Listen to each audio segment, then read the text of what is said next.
आज की क्लास में मैं आपको chapter 1 of 12th class that is reproduction in organism start करने जा रही हूँ। अब अगर इस चैप्टर के बारे में हम लोग बात करें तो मैंने पहले भी आपको ऑलरेडी एक्सप्लेन कर रखा है और ये बात आपको समझा रखी है कि हमारे पूरे लिविंग सिस्टम में चाहे हम प्लांट्स की बात करें या किसी भी एनिमल की बात करें, किसी भी, चाहे वो सिंपलर ऑर्गेनिजम्स हों या फिर वो एडवांस्ड हों, चाहे प्रोकैरियोट्स हों चाहे यूकैरियोट्स हों, तो किसी भी तरह के ऑर्गेनिजम्स को जब हम देखते हैं तो उसकी कंटिन्यूटी का रीजन क्या है? तो रीजन निकल के एक ही वर्ड आता है, दैट इज रिप्रोडक्शन। रिप्रोडक्शन ही वो मोड है जिसके थ्रू कोई भी लिविंग ऑर्गेनिज्म अपने नंबर को इंक्रीज कर सकता है, अपनी स्पीशीज को इस अर्थ के ऊपर मेंटेन करके रख सकता है। ठीक है, नहीं रिप्रोड्यूस कर सकता कोई ऑर्गेनिज्म तो वो अपनी स्पीशीज को आगे फ्यूचर में कंटिन्यू करके भी नहीं रख सकते। ठीक है, तो सवाल यहाँ पे ये उठता है कि आखिर रिप्रोडक्शन की डेफिनेशन को हम समझे कैसे। मैं इसलिए बोल रही हूँ समझे कैसे, क्योंकि कई बार ऐसा होता है कि बच्चे उसको बैठ के रटना स्टार्ट कर देते हैं। आपको रटने की कोई जरूरत नहीं है, बहुत ही आसान सा है। तो रिप्रोडक्शन की डेफिनेशन को इस तरीके से आप लोग तैयार करेंगे। ऑब्वियस जो चैप्टर है, किसी भी चैप्टर का जो नेम होता है, अगर उसके पीछे कोई डेफिनेशन हिडन है तो सबसे पहले उसको ही किया जाता है। ठीक है, तो रिप्रोडक्शन प्रोसेस आप किस में पढ़ रहे हैं? फिजिक्स में, केमिस्ट्री में, बायो में पढ़ रहे हैं। तो इसके डेफिनेशन में फर्स्ट लाइन भी यही नोट कराऊंगी मैं आपको। Reproduction is defined as a biological process. याद हो गया क्या होता है इसमें? अब जैसे यहाँ पे एक बियर नजर आ रहा है आपको, ये, ठीक है, तो अगर इसको अपने नंबर को मेंटेन करके रखना है तो ये क्या करेगा? अपने जैसे ही ऑफस्प्रिंग्स को प्रोड्यूस भी करेगा। लेकिन इसमें कुछ एक्सेप्शंस भी हैं जो मैंने आपको द लिविंग वर्ल्ड में 11th क्लास में भी समझा रखा है, यहाँ भी मैं रिकॉल करा दूंगी आपको। तो अगर इसको अपने नंबर को मेंटेन करके रखना है इस पूरे अर्थ के ऊपर तो क्या करना पड़ेगा? रिप्रोड्यूस करना पड़ेगा। ठीक है, तो फिर हमारा यहाँ पे बना क्या? रिप्रोडक्शन की डेफिनेशन। ठीक है, तो पहले हम लोग डेफिनेशन से स्टार्ट करते हैं इसको। सबसे पहले आप लोग नोट करेंगे डेफिनेशन।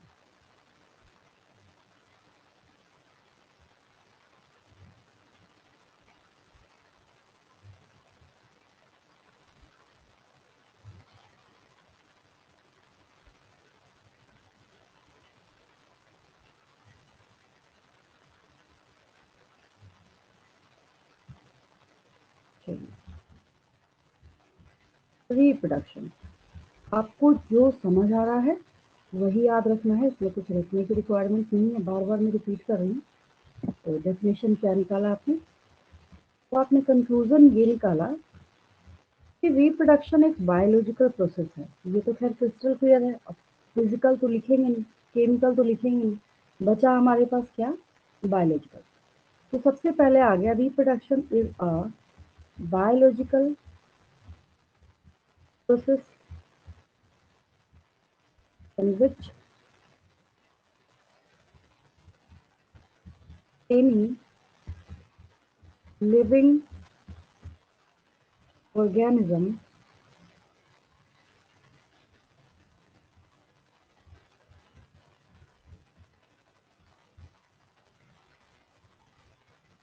produces offsprings।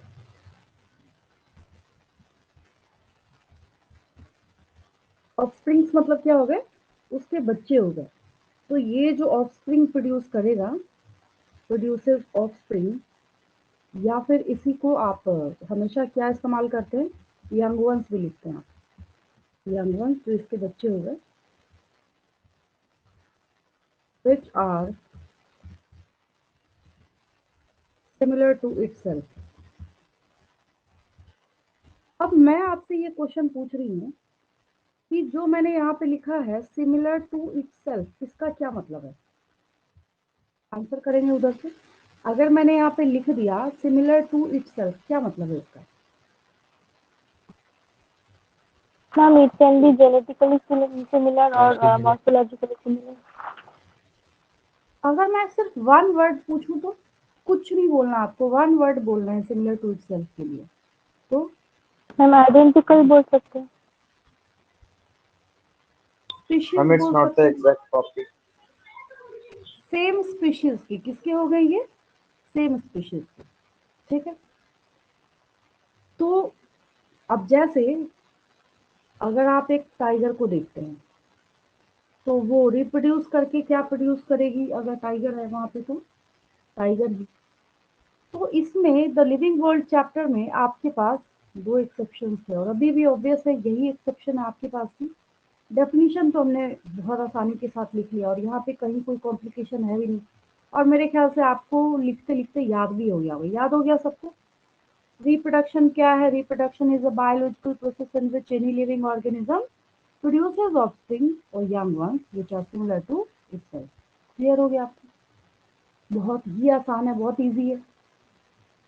तो जब आपने ये लिख लिया है तो इसका मतलब है कि नेचर में हर एक ऑर्गेनिज्म को इस डेफिनेशन को फॉलो करना पड़ेगा, ठीक है।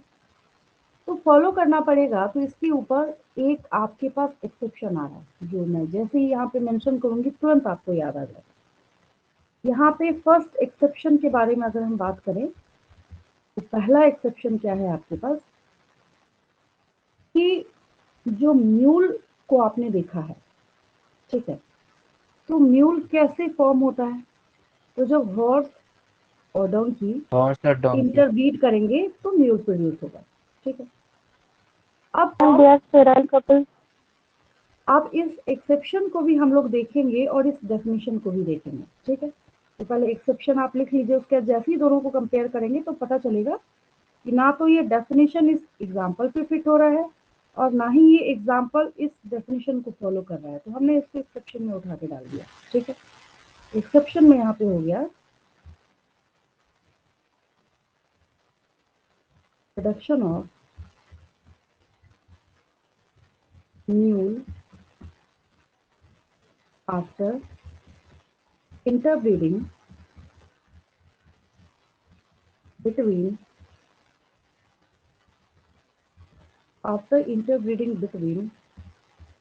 horse and donkey। याद आ गया। अब मैं आपसे एक क्वेश्चन पूछूं यहाँ पे कि क्या यहाँ पे जो हॉर्स है वो डोंकी की स्पीशीज का है क्या? No ma'am. No, ma'am. अच्छा, जो डंकी है वो म्यूल की स्पीशीज का है? नहीं मैम। अच्छा, म्यूल है वो है हॉर्स की स्पीशीज का। No, ma'am. लेकिन डेफिनेशन में हमने क्या लिख रखा है यहाँ पे, सिमिलर टू इटसेल्फ। तो यहाँ तो नहीं है सिमिलर टू इटसेल्फ, बट हम ये भी नहीं बोल सकते कि ये नॉन लिविंग है, ऐसा बोल सकते हैं क्या? नहीं बोल सकते, क्योंकि the living world No, ma'am. Chapter में Living तो पूरे है। टाइम हाफुल चैप्टर में आपने क्या पढ़ाई करी है कि जो लिविंग ऑर्गेनिजम्स हैं उनको ये सारे के सारे फीचर्स है वो फॉलो करने पड़ेंगे, ये सारे गुण उनको दिखाना पड़ेगा। तो वहाँ भी हमने इसको बाहर कर दिया था। अगर इसको देखा जाए कायदे से तो ये किसी भी तरीके से इस डेफिनेशन को फॉलो नहीं कर रहा है, तो ये हमने उठा के इसको बोला भाई ऐसा है तुम एक्सेप्शन ही बन जाओ, ठीक है, क्योंकि ना तो ये फिट हो रहा है इस डेफिनेशन में, ना डेफिनेशन इसको फॉलो कर रहा है, ठीक है। देन नेक्स्ट एक एक्सेप्शन हमारे पास क्या है, अगर कोई ऑर्गेनिज्म ऐसा है और जैसे स्टेराइल कपल करके लिखा हुआ आपके बुक में, तो हम ऐसा भी लिख सकते हैं कि जो वहाँ पे क्या हो जाएंगे, स्टेराइल ऑर्गेनिज्म। क्योंकि हम तो बोल रहे हैं ना यहाँ पे इसके डेफिनेशन में कि रिप्रोडक्शन का अगर हमें टैग लगाया है किसी चीज़ के ऊपर, तो टैग लगाने का साफ सीधा सा ये मतलब हो गया क्या होना चाहिए, उसको रिप्रोड्यूसिंग होना चाहिए, बट ये तो रिप्रोड्यूस कर ही नहीं रहा। अगर स्टेराइल कोई भी ऑर्गेनिज्म है, मेल है फीमेल है किसी स्पीशीज का है, नहीं कर सकता, तो हम तो उसको बोलेंगे नहीं कि हमने तुमको क्या किया, लिविंग की कैटेगरी से उठा के नॉन लिविंग में डाल दिया, ऐसा तो हम बोल नहीं सकते, फिर हम इसको यही रहने देते हैं। और हम लोग क्या करते हैं, हम लोग बोलते हैं कि ठीक है तुम एक्सेप्शन के तौर पे यहाँ पे बैठे रहो। ये रही बात डेफिनेशन की। अब हम लोग यहाँ बात करेंगे आपके चैप्टर। ये तो हम सिर्फ इसके डेफिनेशन के ऊपर डिस्कशन कर रहे थे। आपके पास चैप्टर का मीनिंग है रिप्रोडक्शन इन ऑर्गेनिज्म, तो वही सीख रहे थे आप। फिर यहाँ पे 1 बाय 1 करके हम लोग टर्मिनोलॉजी पे चलेंगे। वैसे भी ये पूरा चैप्टर ही टर्मिनोलॉजी का है, ठीक है। सबसे फर्स्ट जो टर्म यहाँ पे आपको देखने को मिलता है, जो ऐसे आपने नॉर्मली बोलते हुए भी सुना होगा, दैट इज लाइफ स्पैन। ऐसा नहीं है कि ये कॉपीराइटेड है कि सिर्फ बायो के ही स्टूडेंट्स पढ़ेंगे, ऐसे नॉर्मली भी आपने लोगों को बोलते हुए सुना होगा। मैंने बोला लाइफ स्पैन, ठीक है। तो लाइफ स्पैन बोलने का ये मतलब है, बहुत ध्यान से इसको समझिएगा जो मैं आपको समझाने जा रही हूँ, ठीक है। तो लाइफ स्पैन जब आप किसी का फिक्स कर रहे हैं, तो आपको करना क्या है, अगर कोई ऑर्गेनिज्म है, आपने क्या किया यहाँ पे,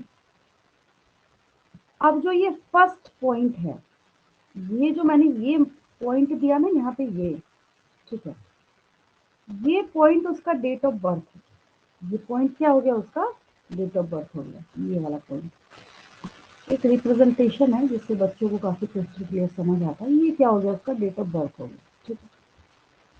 यहाँ क्या हो गया, उसका डेट ऑफ डेथ हो गई। लेकिन कंडीशन क्या है इसके साथ कि डेथ नेचुरल होनी चाहिए।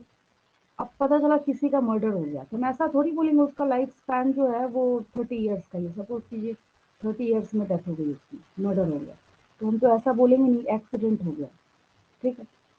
तो ये बोलना वहां पे गलत होगा कि क्या हो गया, उसका लाइफ स्पैन वही था, नहीं। तो हमने इस पॉइंट को क्या किया, यहाँ से लेके यहाँ तक के पॉइंट को लाइफ स्पैन मार्क कर दिया। और ऊपर कर देती हूँ, काफ़ी चीज़ें हमें नोट करनी है इसमें। ये पॉइंट जो यहाँ से यहाँ तक आ गया, that is it's life span. Definition निकाल लेते हैं, समझ तो आ गया आपको, बहुत अच्छी बात है। ये मैंने यहाँ आपके लिए नोट कर दिया, लाइफ स्पैन, ठीक है। ये पर्सन का, ऑर्गेनिज्म का लाइफ स्पैन हो गया। Period from birth to natural death. तो मतलब ये जो पॉइंट है इसका, ये मैंने यहाँ लिखा इसका डेट ऑफ बर्थ, देन इसको यहाँ पे इसका डेट ऑफ बर्थ बना देंगे, ये रहा इसका डेट ऑफ बर्थ, ठीक है। अब इस पॉइंट पे, लास्ट पॉइंट पे, कॉपी में भी ऐसे ही रिप्रेजेंटेशन कर लेंगे आप लोग, आसान हो जाता है। इसे कितना लिखेंगे नोट्स, 1 नंबर का चैप्टर है। बोर्ड एग्जाम की बात करें तब भी, और नीट की बात करें तो 1 या 2 से ज्यादा क्वेश्चन आज तक आया ही नहीं है इस चैप्टर से। तो समझदारी क्या है, मार्किंग स्कीम के अकॉर्डिंग पढ़ाई करनी है। तो यहाँ पे इसका डेट ऑफ डेथ होगा, ठीक है। तो इससे क्या कंक्लूजन निकला, आप बोले अच्छा ठीक है, हमें समझ आ गया कि अब इसकी डेफिनेशन जो है उसमें हमें क्या नोट करना है। ऑब्वियस कॉमन सेंस है, आप भी आसानी से लिख सकते हैं इसको देख के। क्या समझ आया आपको, the period from birth to natural death. Accidental death होगा तो नहीं होगा, ये कब सही होगा, जब नेचुरल डेथ होगी, ठीक है, तभी के लिए सही है। एक चीज आपको समझ आई। और एक और चीज, सवाल ये उठता है कि क्या सिर्फ यही एक टर्म है, लाइफ स्पैन तक ही आपकी स्टोरी ओवर हो जानी, यही सीखना है आपको बस? तो नहीं, अब एक और चीज समझेंगे ध्यान से। ऑर्गेनिजम्स में, कुछ प्लांट्स में भी, जो हायर प्लांट्स होते हैं, एक ऐसा पॉइंट होता है जहां से ये रिप्रोडक्टिव फेज को इनिशिएट करता है। जैसे, नहीं समझ आया, जैसे ह्यूमन में मेल जब एडल्ट स्पर्मेटोजेनेसिस स्टार्ट, वर्किंग। हाँ, स्पर्मेटोजेनेसिस स्टार्ट करे, उसके बाद ही वो स्पर्म प्रोड्यूस करने के लायक होगा, तभी स्पर्म जाके फर्टिलाइजेशन में पार्टिसिपेट करेगा। ओवम मेंस्ट्रुअल साइकिल के थ्रू फीमेल में प्यूबर्टी की एज के बाद ही वहां पे फॉर्म होगा, और तभी उसके बाद ही वो फर्टिलाइजेशन को लीड कर सकती है। ठीक है, पता ही है आपको बहुत अच्छे से। तो मतलब क्या हो गया यहाँ पे बोलने का कि एक पॉइंट को हम यहाँ पे मार्क कर देते हैं इनिशिएशन ऑफ रिप्रोडक्टिव फेज, और दूसरा आपका हो गया termination of reproductive phase. Super easy तरीके से एक साथ 4-5 टर्मिनोलॉजी जो है सिर्फ इतने से ही क्लियर कर लेंगे, आप कहीं कोई दिक्कत नहीं होगी समझने में, ठीक है। तो हमने एक पॉइंट को क्या लिख दिया यहाँ पे, इट्स इनिशिएशन ऑफ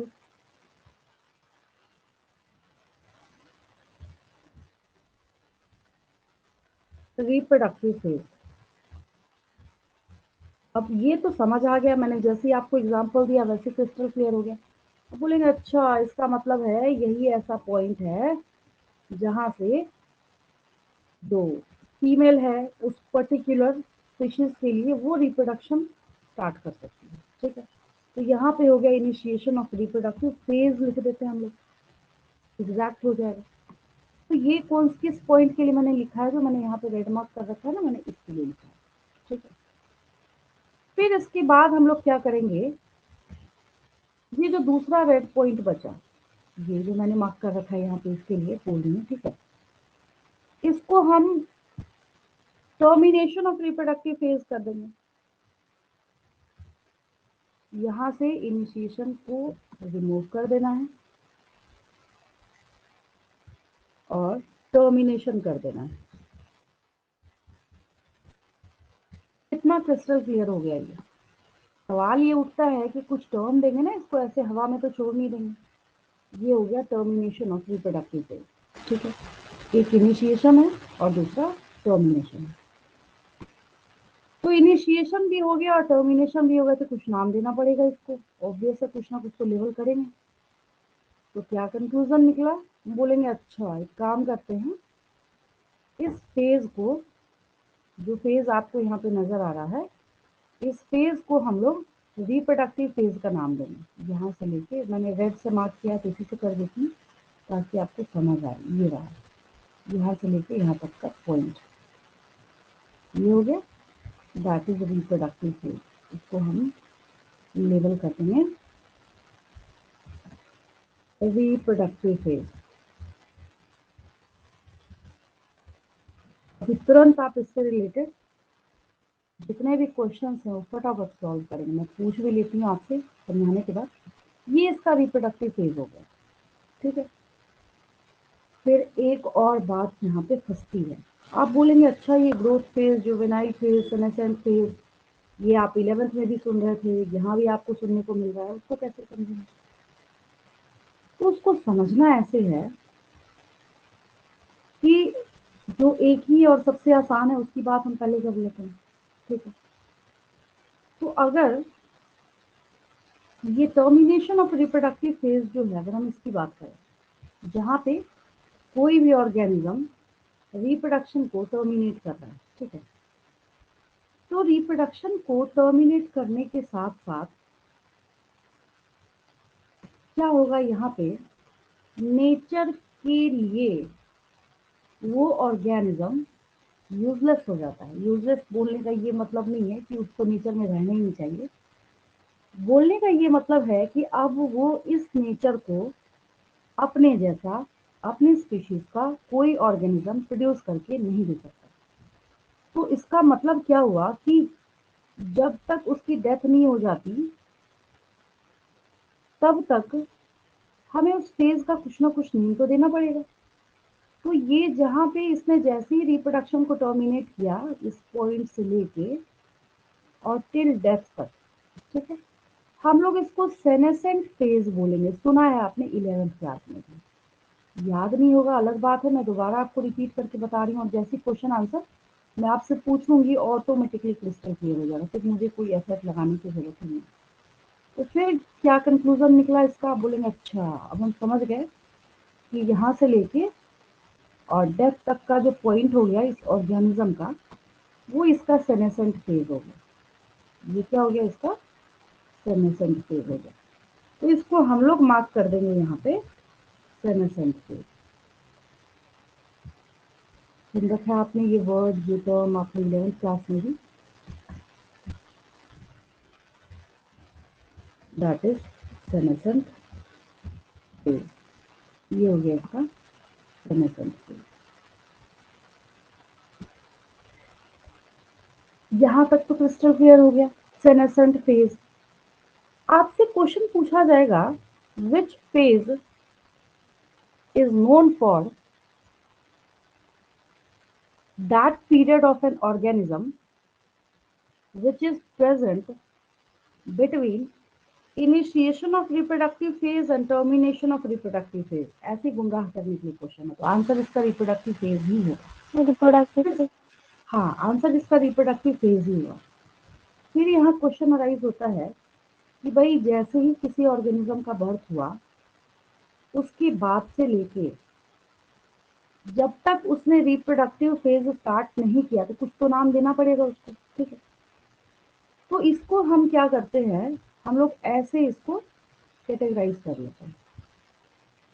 ये डेट ऑफ बर्थ से लेके जब तक ये इनिशिएट नहीं कर लेता रिप्रोडक्टिव फेज को, तब तक हम क्या करते हैं, अब इसको समझने में ध्यान दें। हम प्लांट में इसको ग्रोथ फेज बोलेंगे और एनिमल्स में हम लोग इसको क्या बोलेंगे, जुवेनाइल फेज। हाँ, एनिमल्स में हम लोग इसको जुवेनाइल फेज बोलेंगे। तो इसको हम लोग यहाँ पे ऐसे नीचे करके लिख लेते हैं इसी पॉइंट पे। ये रहा।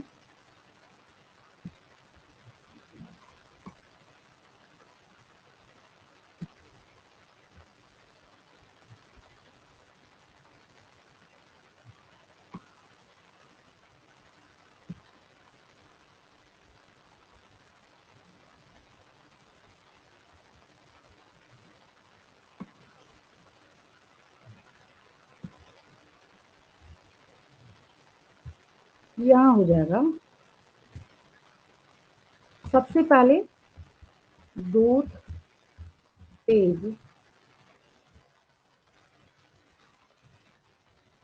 In plants.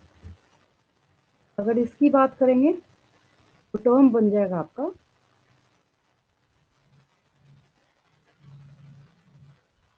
प्लांट के लिए। फिर सवाल ये उठता है कि एनिमल्स वाले को भी अलग से करके सीखना पड़ेगा आपको।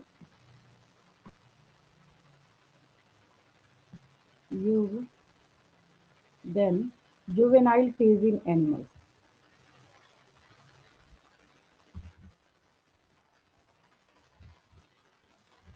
Juvenile phase in animals.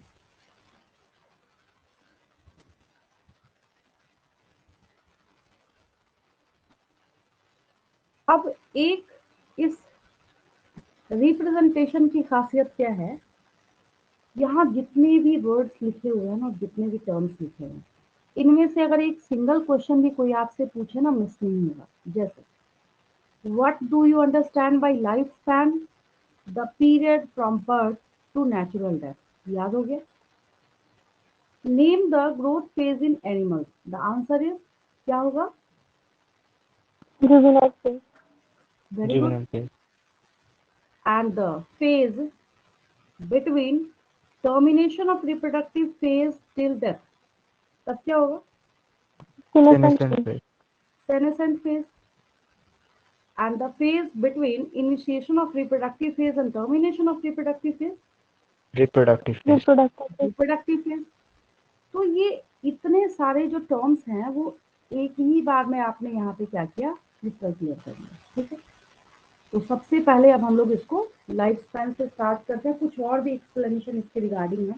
जैसे जो लाइफ स्पैन आपको टर्म यहाँ पे देखने को मिल रहा है, इसका कोई भी दूर दूर तक रिलेशन ऑर्गेनिज्म के साइज के साथ नहीं है।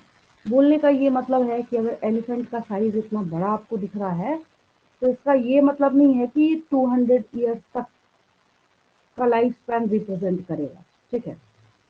और अगर आप टर्टोइज को देख रहे हैं तो अगर मैं आपसे क्वेश्चन पूछूं कि एलिफेंट और टर्टोइज में कौन बड़ा है, तो क्या बोलेंगे, साइज वाइज क्या बोलेंगे, टॉर्टोइज बड़ा है। एलिफेंट बड़ा है, टर्टोइज छोटा है। लेकिन एलिफेंट का लाइफ स्पैन जो है मतलब टर्टल वो लाइफ स्पैन बहुत बड़ा है। हाँ, एलिफेंट का लाइफ स्पैन जो है 60-70 ईयर्स का जाता है। जब हम लोग टोर्टोइज की बात करते हैं, ठीक है, 300 के तो ऊपर है। टोर्टोइज का जो लाइफ स्पैन ठीक है है। 120 ईयर्स से 150 ईयर्स तक जाता है, ठीक है। और कुछ ऐसे भी स्पीशीज पाए गए हैं जिनका गिनीज वर्ल्ड रिकॉर्ड में नाम लिखा गया है, 250 ईयर्स तक का लाइफ स्पैन जो है वो रिकॉर्ड किया गया है तो इसकी केस में, ठीक है। तो ये भी याद रखेंगे। तो इसका मतलब क्या है कि सबसे ज़्यादा वो लाइफ स्पैन शो करता है, तो इस पॉइंट। और मार्केबल बात क्या आपके सामने निकल के आई कि लाइफ स्पैन का कोई भी दूर दूर तक रिलेशन किसी ऑर्गेनिज्म के साइज के साथ नहीं, ठीक है। तो ये लाइफ स्पैन की बात है, बिल्कुल क्रिस्टल क्लियर समझ आया सबको? इस पेज में कहीं कोई दिक्कत नहीं किसी को? क्लियर बिल्कुल? Yes ma'am. चलिए आगे बढ़ते हैं हम लोग। लाइफ स्पैन को अब नोट कर लेते हैं। ये तो था कि इसमें हम लोग स्टेटमेंट बनाते बैठे बैठे इससे अच्छा इससे क्लियर हो गया।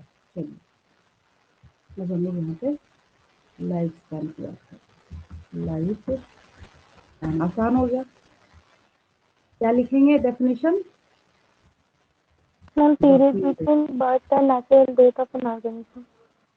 The period from birth to natural death of an organism। पहली बात ये। दूसरी इम्पोर्टेंट बात यहाँ पे ये है कि लाइफ स्पैन का कोई भी कनेक्शन किसके साथ नहीं है? उसके साइज के साथ नहीं है। Size of the organism. Life spans of organisms note करके लिख लीजिए, ये कोई याद करने वाली चीज तो है नहीं। Life spans of organisms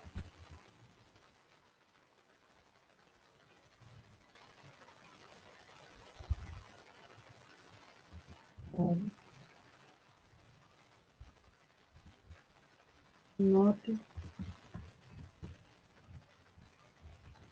correlated with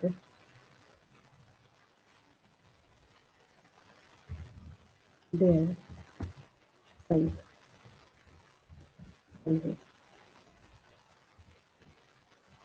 ये हो गया। फिर आपने क्या सीखा? ये लाइफ स्पैन हो गया। साथ के साथ याद करते चलेंगे, बहुत आसान है, बहुत ईजी है, ठीक है। देन आपके पास है, हाँ, नीट के एग्जाम में 2-3 ईयर्स पहले क्वेश्चन क्या आया था? लाइफ स्पैन इज, और उसने 4 ऑप्शन दे रखे थे। एक में लिखा था, लेकिन बच्चों ने गलती क्या करी, उसने क्वेश्चन में पूछा था the period from birth to accidental death. अब बच्चे ने एक्सीडेंटल देखा ही नहीं, उन्होंने डेथ तो लाइफ स्पैन में टिक मार के आ गए, जबकि आंसर में क्या मार्क करना था उनको? None of the above.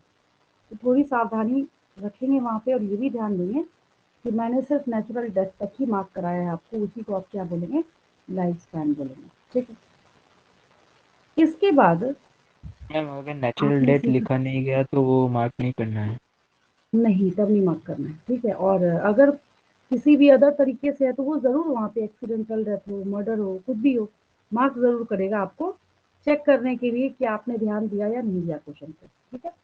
चलिए आगे बात करते हैं। अभी जैसे ही नीट वाले बच्चे एग्जाम देंगे अभी मई के फर्स्ट वीक में, ठीक है, वैसे ही उसका क्वेश्चन पेपर लेके आप चेक करेंगे, और जितना पोर्शन आपने कर रखा है आपको खुद पता चलेगा कि उसमें से कितने क्वेश्चन जो हैं, जो आपके पढ़े हुए चैप्टर आप वो कर पा रहे हैं, नहीं कर पा रहे हैं। जो पढ़ा हुआ पोर्शन नहीं होगा उसके लिए जरूर मेरे से बात करेंगे, ठीक है। हालांकि डिस्कशन करेंगे हम लोग उसके ऊपर भी। आगे बढ़ते हैं। Juvenile case.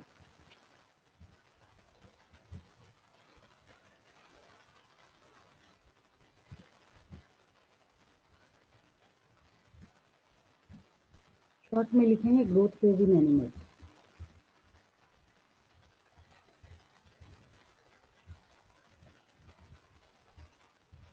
Phase in animals. जैसे आपने देखा होगा कई बार बच्चे होते हैं, उन्होंने कोई क्राइम कर दिया एक्सीडेंटली बाय डिफॉल्ट, तो उनको जुवेनाइल, उस जेल को नाम ही आपने देखा हो जुवेनाइल, जुवेनाइल, या कोर्ट जो होती है जुवेनाइल कोर्ट, ऐसा नाम देते हैं। तो जुवेनाइल टर्म जो है वहीं पे आया है। समझ आया आपको? ये वर्ड जो है याद रखेंगे, हालांकि आसान तो है ही, और सेनेसेंट फेज क्या है।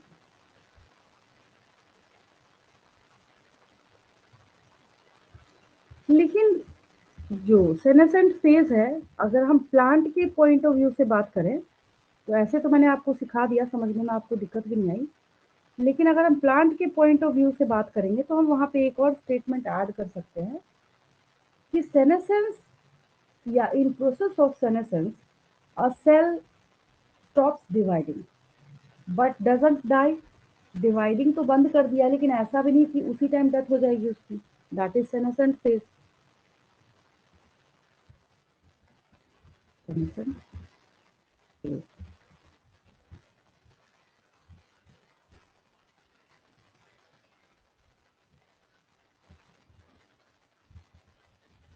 Senescence is a process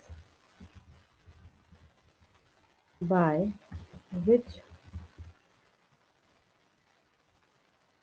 a cell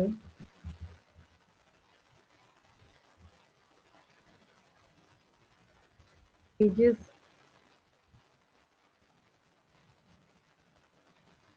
and permanently stops dividing and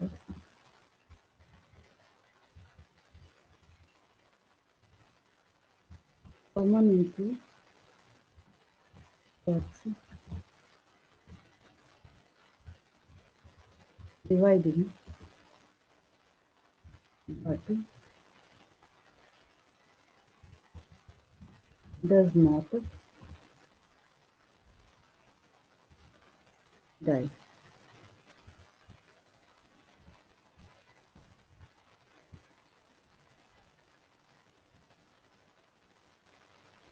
चलिए, और अगर एनिमल्स के बारे में हम बात करें तो जैसे जैसे लोग ओल्ड एज के होते चले जाते हैं, वैसे वैसे उनकी बॉडी में ऐसे सेल्स भी इकट्ठे होते चले जाते हैं, एक्यूमुलेट होते चले जाते हैं, जिनका कि बॉडी में कोई यूज नहीं रह जाता। ठीक है, तो ये आपका सेनेसेंट फेज है। ये भी आसान है, इसको भी समझने में कहीं कोई दिक्कत नहीं आती।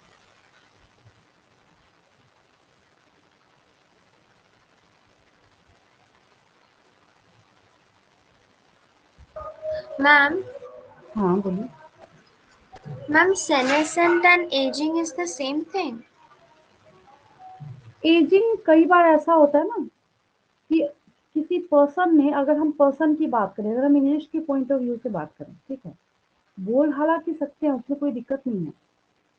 लेकिन कई बार आपने नोटिस करा होगा कि 30 प्लस एज के बाद कहते हैं कि एजिंग स्टार्ट हो जाता है, लेकिन वो सेनेसेंट फेज तो नहीं है। क्योंकि अगर हम फीमेल की बात करें तो वो जो गेस्टेशन पीरियड है उसको लीड तो कर सकती है, फर्टिलाइजेशन तो कर सकती है। तो कई बार हम लिख देते हैं बीच में, एजिंग के प्रोसेस में जा रहा है या फिर एजेस हो रहा है, मतलब वो ग्रो कर रहा है, उसका एज ज़्यादा हो रहा है, मतलब लाइफ स्पैन का वो हिस्सा जहाँ पे year by year by year आप उसके एज को बढ़ते तो देख रहे हैं, लेकिन हो सकता है कि वो उस टाइम रिप्रोडक्टिव फेज में हो। तो ये थोड़ा सा जो है वहाँ पे डिफरेंस हो जाता है दोनों के बीच में। ठीक है, Yes, ma'am. चलिए, अब जब छोटी क्लासेस से रिप्रोडक्शन चैप्टर आप पढ़ते आए हैं ना, अगर मैं आपसे क्वेश्चन पूछूं कि रिप्रोडक्शन चैप्टर में आपने पहला क्वेश्चन क्या किया था, तो ऑलमोस्ट सारे बच्चों का एक ही आंसर आएगा। पता है क्या? फर्स्ट क्वेश्चन And आपको types टीचर of ने सिखाया reproduction. था। उससे भी पहले उससे भी पहले आपने क्या सीखा था? What are the differences between asexual and sexual reproduction? याद आया? Yes, sir. Yes ma'am. हाँ। फिर आपको मोड ऑफ असेक्सुअल रिप्रोडक्शन, फिर आपको मोड ऑफ सेक्सुअल रिप्रोडक्शन, ये सारी चीज़ें जो हैं वो सिखाई गई। लेकिन सबसे पहले जैसे ही ये चैप्टर स्टार्ट होता है, तो सबसे फर्स्ट रिस्पॉन्सिबिलिटी टीचर्स की होती है कि बच्चे को एटलीस्ट ये समझ आए कि असेक्सुअल रिप्रोडक्शन की क्या मीनिंग है और सेक्सुअल रिप्रोडक्शन की क्या मीनिंग है। ठीक है, तो हम लोग भी उस पार्ट पे और उस हिस्से पे चलते हैं। काफ़ी इंटरेस्टिंग टॉपिक है, सुनने में बहुत आसान सा लगता है, लेकिन उसके बीच में भी बहुत सारी चीज़ें हैं जो हिडन है, जिस पे बच्चे जो है वो अक्सर ध्यान देना भूल जाते हैं, नोटिस नहीं करते, और उसके बीच में कुछ चीज़ें वो मिस कर जाते हैं। हम लोग भी वही करते हैं। तो चैप्टर का एक इम्पोर्टेंट यहाँ पे पार्ट है differences between asexual and sexual reproduction. और ये क्वेश्चन आपसे एग्जाम में तो नहीं पूछा जाना, ये आपको भी पता है। हाँ, लेकिन इसके क्वेश्चंस बहुत सारे अराइज होंगे आपके पास इसके बीच में। तो इवन कि बायोटेक्नोलॉजी में जाते जाते तक भी आपका पीछा नहीं छूटेगा इसके कॉन्सेप्ट से। भले ही चैप्टर 1 है, लेकिन मैंने ऑलरेडी आपको सिखा रखा है। ये वही चैप्टर है जो पूरे बुक में कहीं ना कहीं अपना एक एक टर्म जो है वो जरूर दिखाएगा। और जब मैं फुल बुक इंट्रोडक्शन दे रही थी उस वक्त भी मैंने आपको ये बात समझा रखी, ठीक है। तो एक साइड हम लोग यहाँ पे सेक्सुअल रिप्रोडक्शन को देंगे,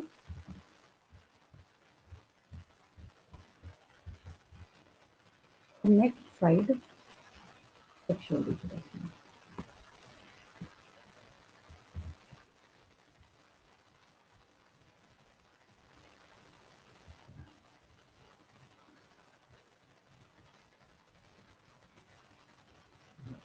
ये हो गया, ठीक है। जब कभी भी आपने इसको पढ़ा होगा ना, जब भी आपने पढ़ाई करी होगी, तो सबसे पहली चीज आपको क्या सिखाई गई है कि अगर हम असेक्सुअल रिप्रोडक्शन की बात करें तो यहाँ पे एक पेरेंट चाहिए। और जैसे अगर हम इस बर्ड का एग्जांपल लेते हैं, अगर सेक्सुअल रिप्रोडक्शन होगा तो आपको क्या चाहिए, 2 पेरेंट्स चाहिए। यही पढ़ा है आपने बचपन से। लेकिन एक और चीज मैं आपको याद दिलाना चाहूंगी, अर्थवर्म एनिमल किंगडम में भी आपने सुना है, ठीक है। तो अर्थवर्म के बारे में मैंने आपको बताया था कि ये बाइसेक्सुअल ऑर्गेनिज्म है। बाइसेक्सुअल होने के साथ साथ क्या है, ये ऐसा ऑर्गेनिज्म है जिसके ऊपर क्या प्रेजेंट है, तो बाइसेक्सुअल ऑर्गेनिज्म के ऊपर टेस्टिस भी है, ओवरी भी है।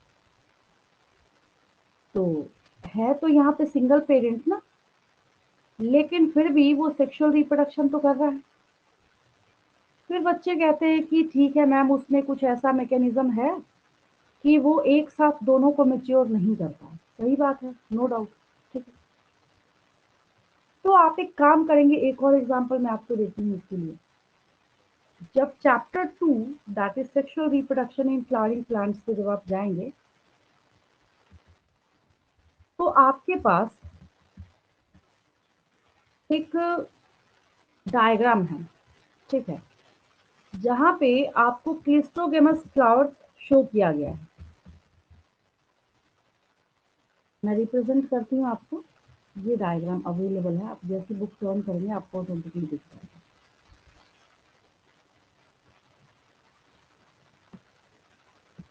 जैसे ही पॉलिनेशन का पार्ट स्टार्ट होगा ना, वैसे ये डायग्राम आपको अपने बुक में दिख जाएगा, दिख जाएगा। बताना इसलिए पड़ रहा है क्योंकि आपको भीड़ का हिस्सा नहीं बनना। अगर आपको स्पेशल बनना है तो स्पेशल सीखना भी पड़ेगा अलग तरीके से। देखिए, अब ये कोई ऐसा नहीं कि कोई रॉकेट साइंसेस को सीखने के पीछे आप बोले हमने तो इतना सारा टर्म जो है वो सीखा, या फिर क्यों सीखना पड़ रहा है हमें। नॉर्मल आपने रोज का फ्लावर देखा प्लांट में, डेस्मोगेनस फ्लावर है। फिर एक क्वेश्चन अराइज होगा आपके दिमाग में कि व्हाट इज दिस टर्म, ये टर्म आखिर है क्या। तो केस्मोगेमस फ्लावर का मतलब है कि वैसा फ्लावर जो कि इजिली, अगर ये सॉइल का लेवल मानते हैं हम, तो इजिली ये हवा में अवेलेबल है। इसकी मर्जी ये कुछ भी कर सकता है। इसी का पॉलन ग्रेन इसके ऊपर गिर सकता है, इसका पॉलन ग्रेन इसकी स्पीशीज के दूसरे प्लांट के ऊपर उड़ता हुआ जा सकता है। ना इस बेचारे के पास फ्रीडम है। लेकिन इसको देखिए, व्हाट अबाउट दीज फ्लावर, इन बेचारों का क्या। ये इसके बारे में हमने लिखा है क्लिस्ट्रोगेमस फ्लावर, ठीक है। लेकिन ये रेस्ट्रिक्टेड होता है जब भी कर, इसके पास कोई ऑप्शन ही नहीं है, कहीं जा ही नहीं सकता है। इसके अंदर ही मेल और फीमेल गेमेट फ्यूज कर जाते हैं। अब आप एक बात बताइए, सेक्सुअल रिप्रोडक्शन में आप बचपन से आज तक पढ़ते आए हैं 2 पेरेंट्स आर रिक्वायर्ड, और असेक्सुअल रिप्रोडक्शन में आप बचपन से पढ़ते आए हैं 1 parent is required. Asexual reproduction तो फिर भी ठीक है, लेकिन अगर हम सेक्सुअल रिप्रोडक्शन की बात करें जहाँ पे आपने टैग लगा दिया था 2 ऑर्गेनिजम्स और 2 पेरेंट्स आर रिक्वायर्ड, क्या यहाँ सही है? यस और नो? No ma'am. लेकिन हो तो रहा है सेक्सुअल रिप्रोडक्शन, है ना? तो जो मैम 1 हिबिस्कस में पेरेंट, भी तो सही नहीं है, हाँ, वो भी तो तो जो बाइसेक्सुअल। हम लोग, हाँ, 1 पेरेंट 2 पेरेंट लिखते थे उसका हम करेक्शन करेंगे। 1 पेरेंट 2 पेरेंट करने की बजाय जब 2 पेरेंट आपको लिखना पड़ेगा, जब सेक्सुअल रिप्रोडक्शन की बारी आएगी तो वहाँ पे हम लिखेंगे in sexual reproduction 2 different types of gametes are required or involved in process or phenomena of fertilization। Different types इसलिए बोला, आप 2 गेमेट्स लिख देंगे तो स्पर्म स्पर्म के साथ तो नहीं फ्यूज करेगा, ओवम ओवम के साथ तो नहीं फ्यूज करेगा, मेल गेमेट के साथ ही तो नहीं फ्यूज करेगा। अगर एक टाइप का गेमेट है तो आपको वहाँ पे दूसरा जो पेरेंट है वो दूसरा गेमेट प्रोड्यूस करने वाला चाहिए, ठीक है। लेकिन यहाँ पे सिर्फ पेरेंट मात्र बोलने से काम नहीं चलेगा आपका, आपको यहाँ पे क्या टैग लगाना पड़ेगा कि कुछ हो या ना हो, आपको क्या करना पड़ेगा वहाँ पे 2 डिफरेंट टाइप ऑफ गेमेट की रिक्वायरमेंट है, ठीक है। क्रिस्टल क्लियर है सबको? मेरी बात समझ आई? Yes ma'am. चलिए, तो यहाँ पे वही करते हैं हम लोग, ये है सेक्सुअल मैम यहाँ रिप्रोडक्शन। पर यूनिपेरेंटल और बाई पेरेंटल लिखने से हाँ, काम नहीं चलेगा। हाँ, मतलब इस साइड तो लिख सकते हैं, सेक्सुअल वाले का तो कुछ है ही नहीं, इसका तो कोई हिसाब किताब है ही नहीं। ये वही सेम मतलब हो गया ना, कोई आपने एक पीस ले रखा है, उसके आप काट काट के पीसेस करते जा रहे हैं। तभी तो जो असेक्सुअली रिप्रोड्यूसिंग ऑर्गेनिजम्स हैं, आपके चैप्टर में फर्स्ट पेज पे लिखा होगा, asexually reproducing organisms are immortal. Obviously immortal है, जब उसकी जेनेटिक जो आइडेंटिटी है वो शुरू से लेके आज तक बनी हुई है, तो हम ऐसा तो बोल ही सकते हैं कि वो क्या इमॉर्टल है ना? तो इसके बारे में जो फर्स्ट पॉइंट है वो ऑब्वियस है, क्या लिख सकते हैं आप?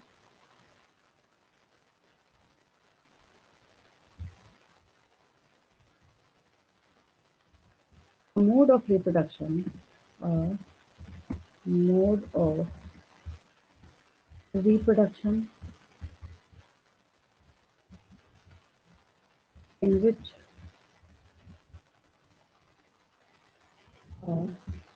new offspring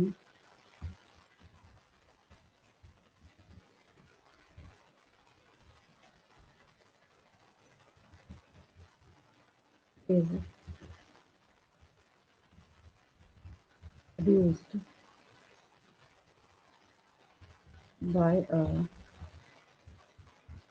single parent।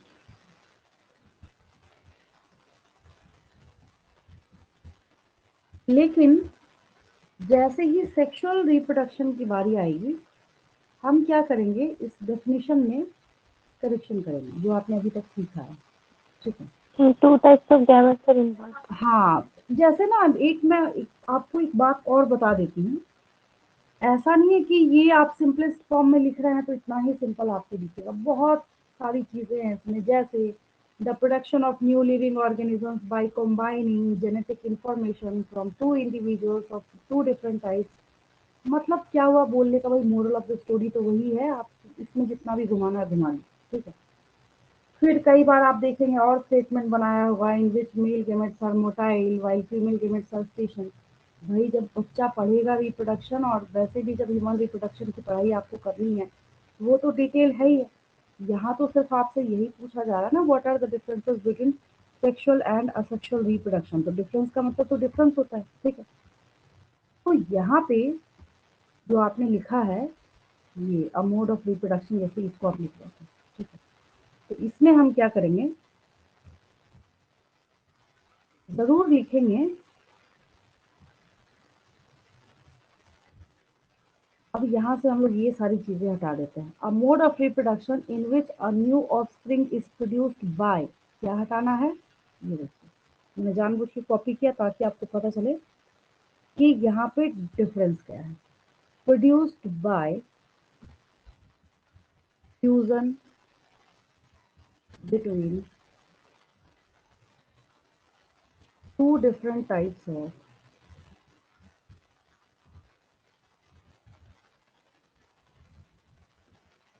different types of gametes,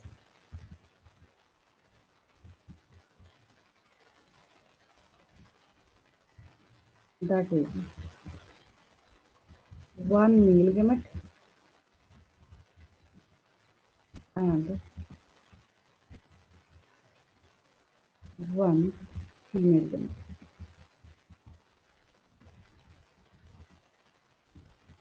एक आपको यहाँ पे मेल गेमेट चाहिए, एक आपको यहाँ पे फीमेल गेमेट चाहिए, बस इतने से ही क्या हो जाता है, क्रिस्टल क्लियर हो जाता है। बाकी आपको जो स्टेटमेंट बनाना है मतलब यही निकलेगा, ठीक है। तो ज़्यादा आपको यहाँ पे बहुत ज़्यादा इसको हॉरिबल बनाने की जरूरत नहीं है, इतना सही है। यहाँ तक लिखने समझने में कोई दिक्कत किसी को? हाँ मैम। चलिए, इसके कुछ पॉइंट्स है ना, वो इन्हीं पॉइंट्स को देख के लिख सकते हैं आप। क्या बोलने का मतलब हो गया,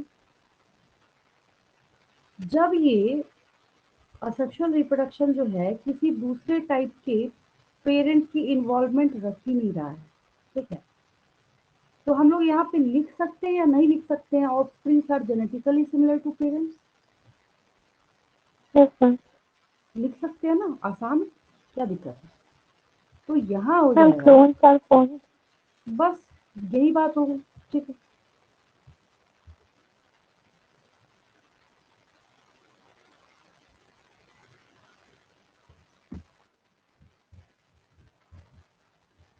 offsprings are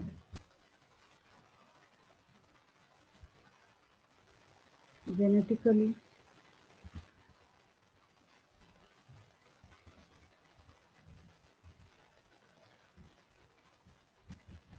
similar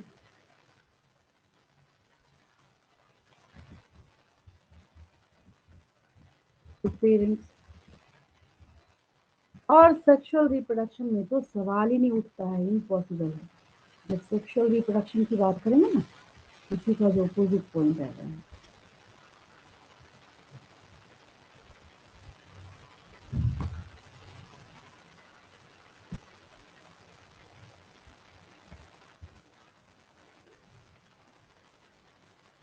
यहाँ पे डिसिमिलर हो जाएंगे,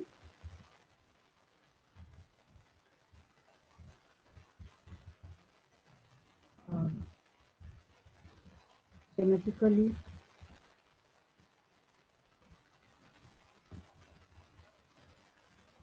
dissimilar to parents.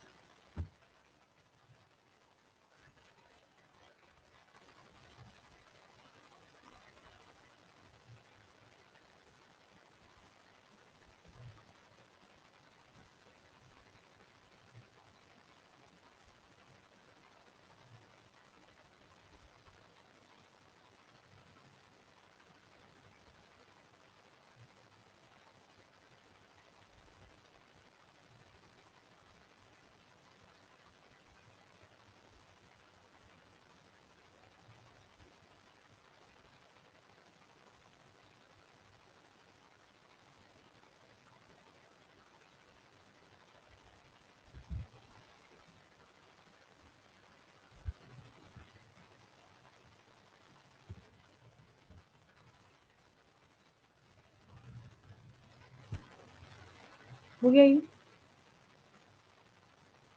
Yes ma'am. आगे देखिए, अब ऐसा नहीं है ना कि यही पॉइंट है बस, इसके बहुत सारे ऐसे पॉइंट्स हैं जो इसी में से आइसोलेट करके आप लोग लिख सकते हैं, ठीक है।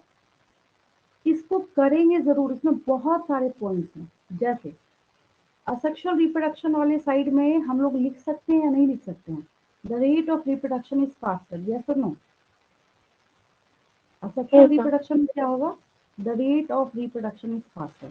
सेक्सुअल रिप्रोडक्शन वाले साइड में क्या होगा, the rate of ma'am it is reproduction process. Obvious है, ठीक है। असेक्सुअल रिप्रोडक्शन वाली साइड में हम लोग लिखेंगे, जैसे ये पॉइंट जो आपने लिखा है तो इसी की फोटो कॉपी है, बस उसको दूसरी लैंग्वेज में हमें बोलना है। यहाँ पे असेक्सुअल रिप्रोडक्शन में clones are formed, sexual reproduction में clones are not formed. Clear है आपको? ठीक है। तो लिखने को और बोलने को बहुत सारी बातें हैं, लेकिन यहाँ पे खासियत क्या है कि सबका मतलब एक ही है। असेक्सुअल रिप्रोडक्शन के पार्ट में अगर थोड़ा सा सेल डिवीजन भी आप इंक्लूड करना चाहते हैं तो यहाँ पे हम लिखेंगे meiosis doesn't occur at any time during reproduction. Sexual reproduction के बारे में जब जहाँ बात करेंगे, चाहे हम प्लांट रिप्रोडक्शन में बात करें, चाहे हम ह्यूमन रिप्रोडक्शन में बात करें, हमेशा आप हर जगह पे देखेंगे मियोसिस की बात होगी ही होगी। इवन जब आप इस चैप्टर से रिलेटेड सैम्पल पेपर्स में क्वेश्चन आंसर करना स्टार्ट करेंगे, वहाँ आपसे एक क्वेश्चन पूछा गया है, why is meiosis referred equivalent to gametogenesis? क्योंकि जब तक इस दुनिया में, इस पूरे वर्ल्ड में मियोसिस नहीं होगा तब तक गेमेटोजेनेसिस नहीं होगा। इम्पॉसिबल है, आप गेमेटोजेनेसिस वहाँ पे करा ही नहीं सकते। गेमेटोजेनेसिस कराना है तो क्या करना पड़ेगा, तो आपको वहाँ पे इन्वॉल्व करना पड़ेगा मियोटिक डिवीजन को, मियोसिस। तो अगर क्रिस्टल क्लियर बहुत अच्छा अगर आप लिखना चाहते हैं तो ये सारे डिफरेंसेस भी इंक्लूड कर सकते हैं। बहुत जीरो लेवल पे जाके भी अगर कोई बच्चा लिखना चाहता है तो मिनिमम जो है वो 10 पॉइंट्स पे बच्चा इसमें लिख ही देता है। ठीक है, तो इसको एक बार नोटबुक में अच्छे से तैयार करेंगे। Differences between asexual and sexual reproduction, बहुत जीरो लेवल के आसान से डिफरेंसेस हैं, उनको करके एक बार नेक्स्ट क्लास में शो करेंगे। ठीक है, आज की क्लास में एक बार ध्यान से देख लेंगे। एक्सप्लेनेशन में कहीं कोई डाउट नहीं, किसी को क्लियर है? बिल्कुल यस मैम। यस क्लियर है? मैम। रीड करूँ मैं? Thank you ma'am. Thank you ma'am. Good चलिए, नाइट मैम। गुड।